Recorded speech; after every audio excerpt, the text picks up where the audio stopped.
Paul McLean, welcome. Donna, thank you. An amazing life, growing up, sport, business, etc., etc., and of course staying with us in the church. Can you tell us about the early years of Paul McLean? Grew up in Ipswich, went to the local school, which was St Mary's, which then primary school, which then turned into St Eddie's. We lived in the city. We were, family publicans. A lot of pubs in Ipswich in those days, and we lived quite close to school, and the church was in the school grounds basically. So we grew up in a traditional Catholic family. Both parents, strong Catholics and practicing Catholics, and thankful that they instilled in us the fabric of the Catholic Church, and I was lucky enough then to marry a Catholic girl, and she's probably stronger than me and all this sort of stuff. She certainly does more around the church than I do. All right, getting into rugby union, which was just an amazing sporting career that you have had. How did you know that you had something in you that was going to take you all the way, or when did that sort of spark ignite? I only played rugby when I left St Eddie's. I got to grade 12 and I didn't do that well, and my dad said, well, you're going to boarding school. Right. So I got sent to boarding school, so I got sent to Nudgee. So I went there for 1 year, and that was when I first started playing rugby, and I never played it before. And that sort of started me on a bit of a journey with respect to sport. And then I know when I first got picked to play for Australia, I thought, well, they're going to pick a team in a couple of weeks' time, and I think there's probably only 3 people they can pick in my position. Maybe there's only 2. Well, turned out there was only 1, so I got picked. And that was the next 10 years, I suppose. How did you mix family with sport? Kate and I were, going out together for a long period of time. And I didn't get married till I stopped playing footy. It was just her and I suppose, to start with during my career. And then the kids came after it. How many children, and do you still have any at home? Yeah, no, we've got three great kids, and 2 girls and a boy. And none of them are at home at the moment. Eldest is married and has delivered us 2 wonderful grandsons. Well, post-football life, you certainly had a very busy business life too, haven't you? I suppose you make your own luck, but I mean, I was given a couple of opportunities along the way, and in the airline industry, that was a good stepping stone for me, and I learned a lot working for the people that I did.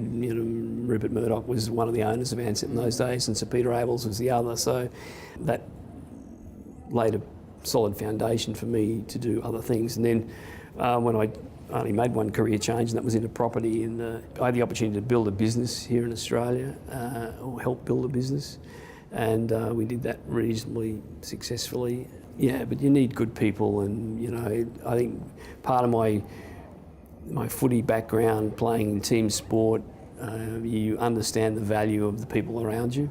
You've carried your business life into helping your local church. You do a lot of work within your local parish.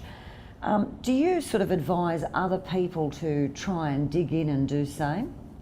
I suppose what do you want out of your church? I mean, it's a community-based church that we have, and it's an inclusive church. We've tried to instill in our kids the meaning of that and what they can get out of it.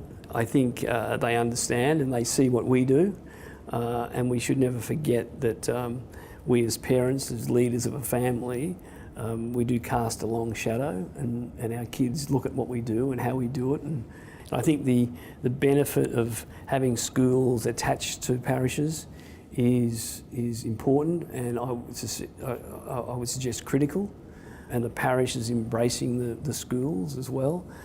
Because that's the future of our church. If you want some benefit to come out of that, about how the church is run, how the parish is run, how the school is run, you've got to actually get off your backside and do something about it. So, and we've got some active people there, both young and old, and we're there to help the parish priest as well. Like parish priests have got a lot of responsibility, and in a lot of the areas they're not trained in those areas. I mean, they've been trained to be priests. They're not been trained to be commercial managers or whatever. So I think where the parishioners can help the parish priest, they should do it. All right. Well, your message to the church to try and get more people through the front door, how do we do it? I think schools are important.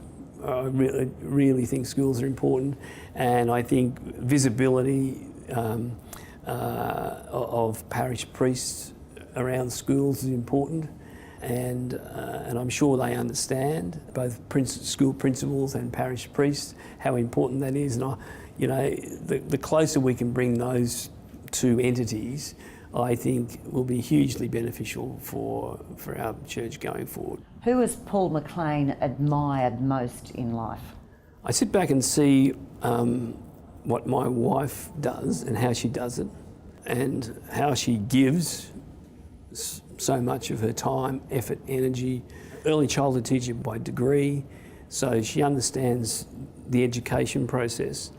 And that's why she's been so good around the parishes we've been involved in, showing the kids a pathway in their faith. All right, well, I can't let you go before I ask you about what you think the current state of play is with the Reds and the Wallabies. Yeah. Well, I think the Reds are not far away from getting back into that semi-final contention in the top 4 or 5 teams in the comp. I think they've got some good young people coming through, and they've got some experienced players there, etc. So a bit of stability in that. I think they'll be okay next year. And a bit the same as the Wallabies. I mean, I think we're just growing some leadership, and we've lacked a bit of leadership in both those teams over the last, and leadership is so important. Good stuff. Paul McLean, thank you. Thanks, Donna.